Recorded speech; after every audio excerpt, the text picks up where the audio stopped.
తిరుమల శ్రీవారి ఆలయంలో పరకామణి దొంగతనంపై కిరణ్ రాయల్ సంచలన ఆరోపణలు చేశారు. గత ప్రభుత్వంలో ఈ దొంగతనం జరిగినదే వాస్తవమని పేర్కొన్నారు. దొంగతనం చేసిన రవికుమార్ దగ్గరే డబ్బులు వసూలు చేసిన వారిని ఏమనాలో ప్రశ్నించారు. రవికుమార్ బతికే ఉన్నాడో లేదా అనుమానంగా ఉందని, బయటకు వస్తే అసలు భాగోతం వెలుగులోకి వస్తుందని వ్యాఖ్యానించారు. రవికుమార్ 100 కోట్లు కాదు 300 కోట్లు దొంగతనం చేశాడని, ఆ డబ్బులు భూమన, జగన్, ధర్మారెడ్డిలకు చేరాయని ఆరోపించారు. దొంగతనం చేసిన వ్యక్తి పశ్చాత్తాపం పడితే వదిలేయడమా అని ప్రశ్నించిన కిరణ్ రాయల్ డిమాండ్ చేశారు. ఆ రోజు మాట్లాడినప్పుడు అదేవిధంగా గత ప్రభుత్వంలో జగన్మోహన్ రెడ్డి హయాంలో 2 రెడ్డి గారు చైర్మన్ ఉన్న హయాంలో, ఇంకో రెడ్డి గారు తిరుమల కలుసన నడుపుతున్న హయాంలో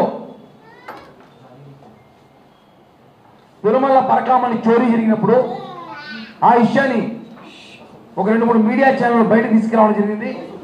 అప్పుడు కూడా మొట్టమొదట మాట్లాడిన వ్యక్తులు ఎవరు ఉన్నారంటే జనసేన పార్టీ మాత్రమే. ఆ రోజు కూడా మేము ఆ రోజు మాట్లాడినప్పుడు ఆ రోజున్న మీడియా ప్రతినిధి పైన కేసులు పెట్టారు, బెదిరించారు, అన్నీ చేశారు. కానీ వెంకటేశ్వర స్వామి బెదిరించలేం కదా. మమ్మల్ని బెదిరించి భయపెట్టారు చేయొచ్చు, కానీ వెంకటేశ్వర స్వామి దగ్గర ఎవరు లెక్కలు వాళ్ళకు ఉంటాయి. ఇది మాత్రం వాస్తవం. రవికుమార్ అనే ఒక మఠంలో, చిన్న జయంగారి స్వామి మఠంలో ఉన్న వ్యక్తి 20 సంవత్సరాలకు దాదాపు 20 సంవత్సరాలు చెప్పి ఇందాక మాజీ టీడీ చైర్మన్ గారు చెప్పారు ప్రెస్ మీట్లో. 20 సంవత్సరాలు అంటే ఆయన లెక్కేసుకుంటున్నాడు. 20 సంవత్సరాలకు దాదాపు 100 కోట్లు, ఆయన 100 కోట్లు అన్నాడు, 100 కోట్లు ఉండొచ్చు, దాని పై మాటే దోచేయచ్చు.